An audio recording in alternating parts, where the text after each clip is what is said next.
Pidato pertama Sayyidina Umar bin Khattab setelah jadi khalifah.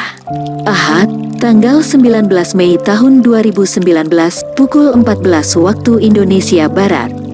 Beberapa saat sebelum wafat, Sayyidina Abu Bakar As-Siddiq menunjuk Sayyidina Umar bin Khattab sebagai khalifah kedua. Keputusan itu dikeluarkan setelah Sayyidina Abu Bakar berdiskusi dengan beberapa sahabat senior seperti Abdurrahman bin Auf, Utsman bin Affan, Ali bin Abi Thalib, dan lainnya.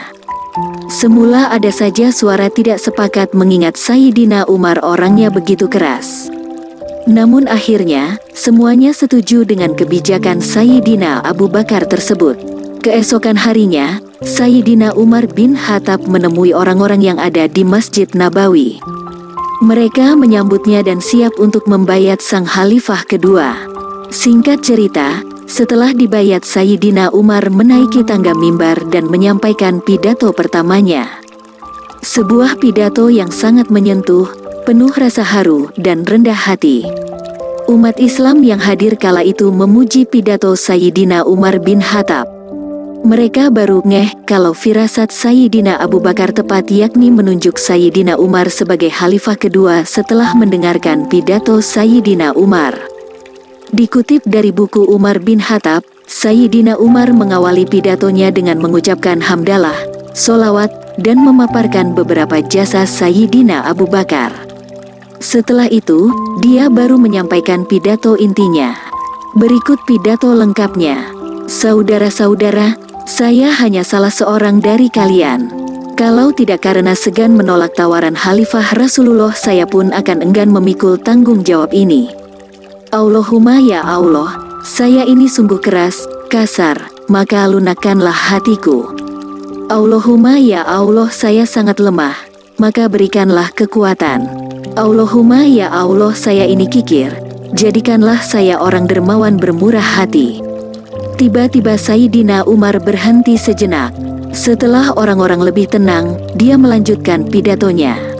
Allah telah menguji kalian dengan saya dan menguji saya dengan kalian. Sepeninggal sahabat-sahabatku, sekarang saya yang berada di tengah-tengah kalian. Tidak ada persoalan kalian yang harus saya hadapi lalu diwakilkan kepada orang lain selain saya, dan tak ada yang tak hadir di sini lalu meninggalkan perbuatan terpuji dan amanat. Kalau mereka berbuat baik akan saya balas dengan kebaikan. Tetapi kalau melakukan kejahatan, terimalah bencana yang akan saya timpakan kepada mereka. Setelah menyampaikan pidato pertamanya sebagai khalifah kedua, Sayyidina Umar turun dari mimbar dan langsung mengimami salat zuhur. Ada beberapa poin penting yang bisa disimpulkan dari pidato pertama Sayyidina Umar bin Khattab tersebut.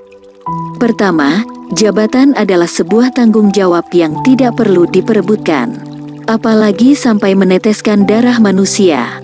Kedua, Sayyidina Umar mengakui kalau dirinya keras, kasar, lemah, dan penuh dengan kekurangan. Oleh karena itu, dia berdoa kepada Allah untuk selalu membimbingnya menjalankan amanah tersebut. Ketiga, menjadi pemimpin dan yang dipimpin adalah ujian. Sayyidina Umar sadar bahwa menjadi pemimpin itu adalah ujian. Begitupun mereka yang dipimpin. Oleh sebab itu, baik pemimpin atau yang dipimpin harus saling mengingatkan agar apa yang dilakukan sesuai dengan tuntunan Allah. Keempat, tugas pemimpin adalah menyelesaikan persoalan rakyatnya. Kelima, siapa yang berbuat baik maka akan mendapatkan balasan yang baik. Begitupun sebaliknya, sesuai dengan firman Allah dalam Qiyas Az-Zalzalah.